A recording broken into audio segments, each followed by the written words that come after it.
Bienvenue dans Fresh, l'émission de décodeurs qui décrypte les tendances déco.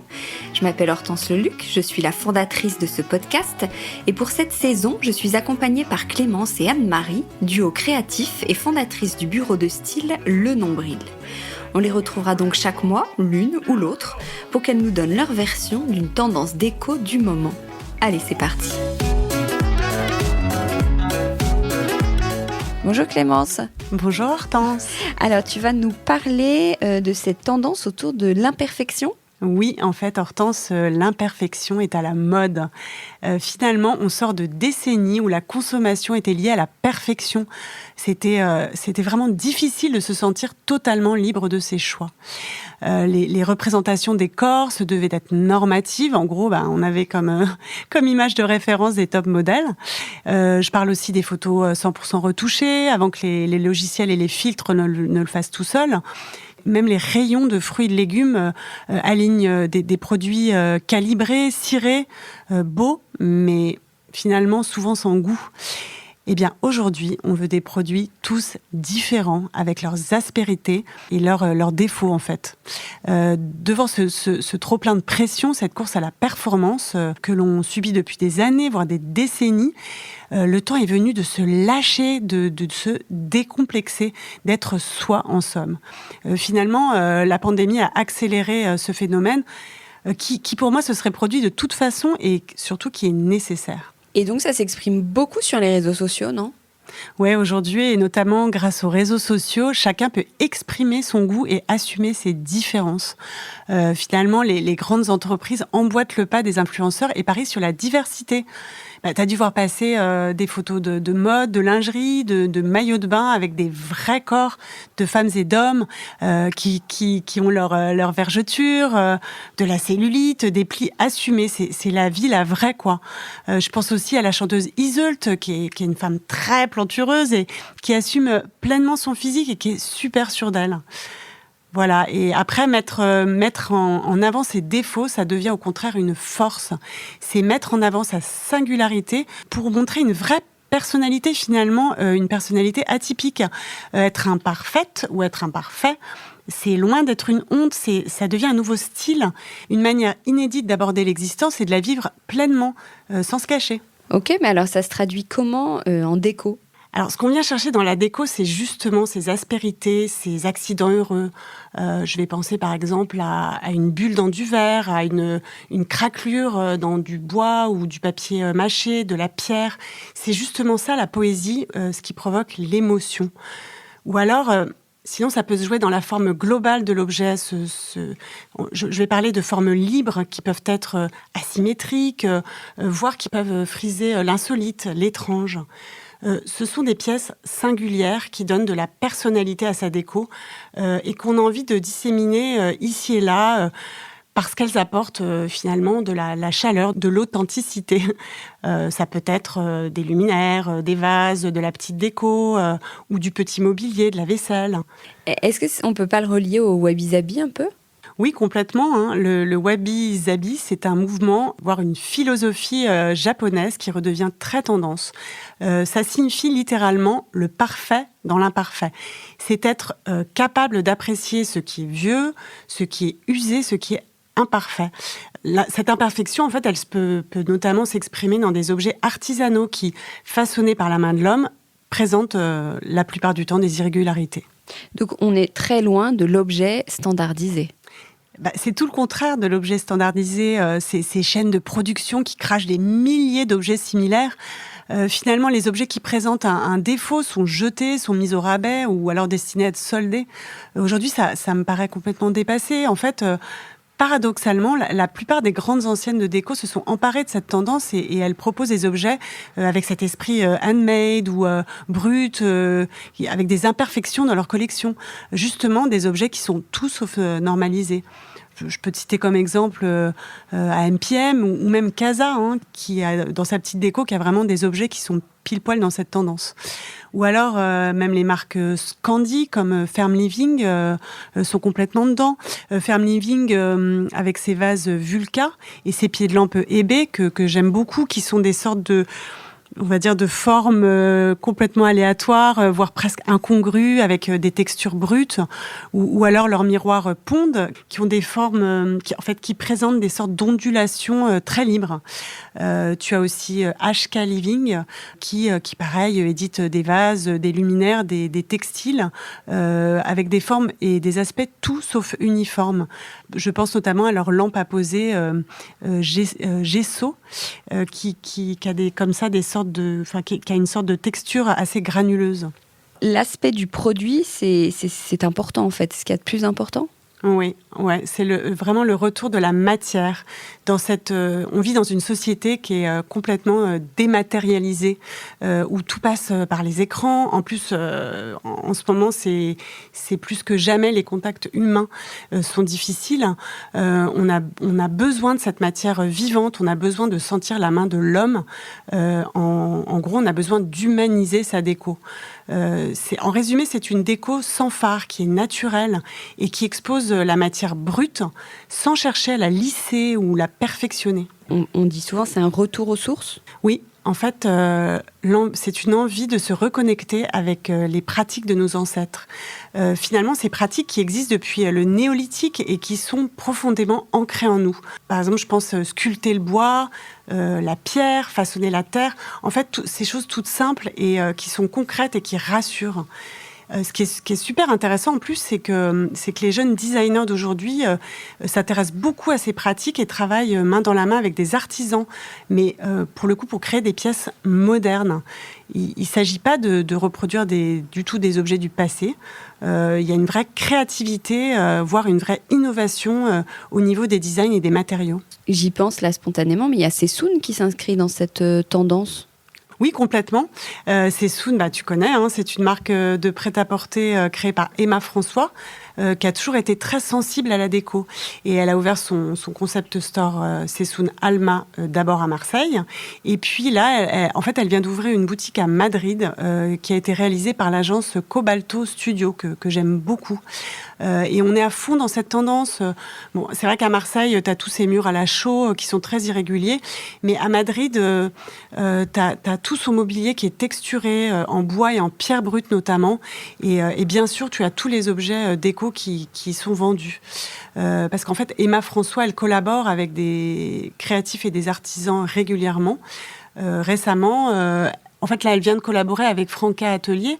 C'est un duo de céramistes qui ont créé une ligne de vaisselle avec des formes complètement irrégulières et qui sont peintes à la main de manière très libre avec un bleu à l'oxyde de cobalt. Et c'est super joli et poétique. Tu parlais de l'importance des matières, donc j'imagine qu'il y a le bois. Oui, le bois est complètement incontournable dans toutes les tendances 2021, mais ici, il est façonné, il est sculpté au couteau de manière brute, irrégulière. Et évidemment, il a pas du tout de traitement chimique, ni de vernis en général. Et on a envie finalement de laisser le temps bonifier les objets, voire, en ce qui concerne le bois, de lui faire évoluer sa couleur. Par exemple, tu as Habitat avec son Design Lab qui met régulièrement en avant des créatifs. Eh bien, en ce moment, Habitat expose dans son magasin de la Place de la République Benjamin Fély, qui est un designer ébéniste basé à Nantes. Benjamin Fély, ses objets, tu as des vases, des couverts, des plateaux. On y sent vraiment le travail du couteau à bois. Ça donne une sorte de texture irrégulière qui est super intéressante, qui, je dirais, un esprit primitif, mais qui est en même temps super chic au final. Et en plus, il récupère des chutes de bois ou des morceaux de meubles pour sculpter ses objets. Donc, c'est super.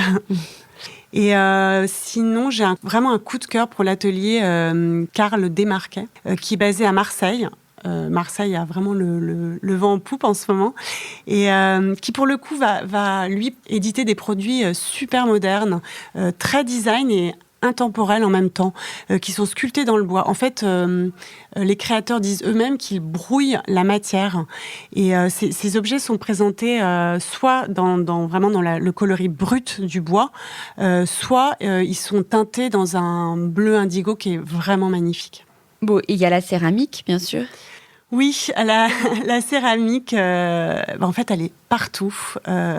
Alors, en fait, la céramique, je dois bien dire que en fait, ça aurait pu être une mode qui passe, ça aurait pu être une sorte de lubie, tu vois, pour jeunes branchés en mal de sensations ou de nouveautés. Et finalement, la céramique s'ancre profondément dans le paysage déco. Et ce qui en ressort, ce sont des pièces fortes qui sont sincères et pérennes. C'est plus du tout une mode, la céramique, finalement. C'était considéré comme une activité de vieux avant, où c'était synonyme de hippie qui faisait de la poterie dans des villages reculés. C'était pas super moderne. Et aujourd'hui, c'est hautement désirable, puisque, par exemple, les urbains s'inscrivent à des cours où tu as des petits ateliers qui fleurissent partout, et que même la céramique est exposée dans des galeries. Perso, Anne-Marie, mon acolyte, m'a offert une drôle de poterie qui provient de chez Beldi. Et cette poterie, je l'adore parce qu'en fait, elle est complètement imparfaite, elle est bancale, elle penche d'un côté. On sent vraiment le modelage, la main de l'homme. Et je la trouve sympathique du coup, et elle a complètement été adoptée dans ma déco. Tu as d'autres exemples comme ça, un peu précis, des adresses ? Ouais, il y en a plein, des adresses de céramique, mais je pense particulièrement à un nouvel atelier qui a ouvert à Bordeaux, qui s'appelle Primitif, qui a été créé par un jeune duo de filles, donc qui expose qui a une boutique qui expose des poteries, mais qui fait aussi des stages et des cours.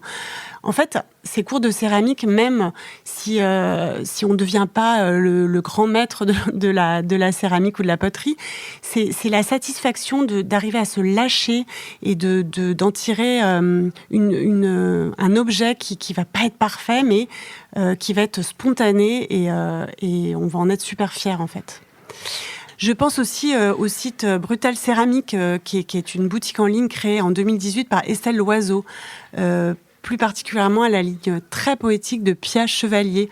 C'est une ancienne archi qui travaille de manière totalement instinctive. Elle très spontanée, elle crée des pièces super attachantes, voire régressives, notamment des tasses nommées donuts, qui sont complètement bancales, qui sont volontairement imparfaites et qui ont des énormes anses, des anses complètement démesurées. Ouais. Et sinon, j'aime aussi beaucoup le travail de Cécile Salomon. C'est encore une ancienne archi qui s'est mise à la technique du modelage. Elle est partie dans un village en Chine spécialisé dans la porcelaine.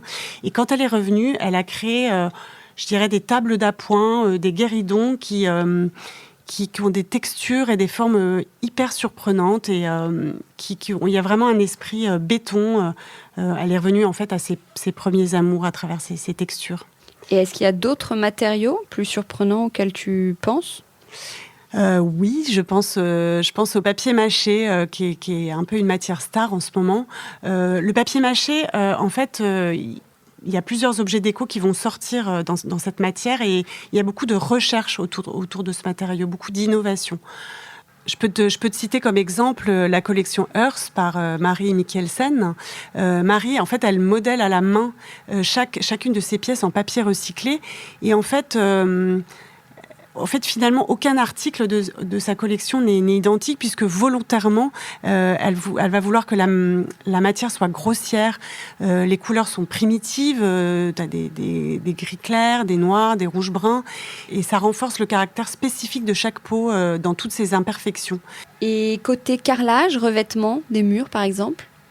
Alors, côté carrelage, en fait, tu as de nouveau un grand engouement pour les éliges. Les éliges, ils avaient été initiés on va dire introduits dans la déco moderne par Emery il y a très très longtemps. Et on en voit partout et sur toutes les surfaces, sur les murs, sur les sols. Notamment, tu as le nouveau Frenchy qui a ouvert à Pigalle et qui en a recouvert ses murs. Ce carrelage, en fait, ce qui est super intéressant, c'est qu'il présente des surfaces irrégulières. Quand on l'assemble, c'est un peu de guingois comme ça, et du coup, la lumière s'y reflète et provoque des reflets hyper intéressants. Tu as aussi Bill Bocquet Déco qui a une super harmonie de peinture, qui va sortir sa propre collection de zéliges assortie à ses nuances. Après, les zéliges, t'en as partout, et t'en as aussi chez Leroy Merlin. Et la pierre aussi ? Oui, alors ici, la pierre est plutôt utilisée pour le mobilier. Ça va des tables d'appoint, ce qu'on appelle des coffee tables, aux tables à manger. Je pense notamment au travertin, qui est un peu la nouvelle coqueluche des pierres calcaires. Finalement, on a eu beaucoup de marbre ces dernières saisons, qui est magnifique, hein, mais qui est, on va dire, un peu plus sophistiqué. Et ce que j'aime beaucoup dans le travertin, c'est que naturellement, il présente des aspérités, comme des sortes de petits cratères ou des petites gorges comme ça dans sa texture, et qui lui donne beaucoup de charme. Et en plus, sa couleur sable, elle est super facile à marier, autant dans des styles de déco très classiques ou très chics que dans des décors plus bohèmes. Par exemple, tu as Portobello Déco qui édite une table qui s'appelle Hera et qui est, on a l'impression qu'elle est complètement sortie de la carrière et elle a vraiment toutes ces aspérités que je trouve magnifiques. Après, les mobiliers en travertin, tu vas en trouver sur tous les bons sites de vintage, comme je pense notamment à la Lune Décoration, par exemple. Et t'as pas parlé de textile. C'est touché aussi par cette tendance de l'imperfection ? Ouais. Oui, bien sûr. En fait, je pourrais te parler de toutes les formes de textile par rapport à cette tendance. Mais en fait, là, je voulais plutôt faire un focus sur les tapis.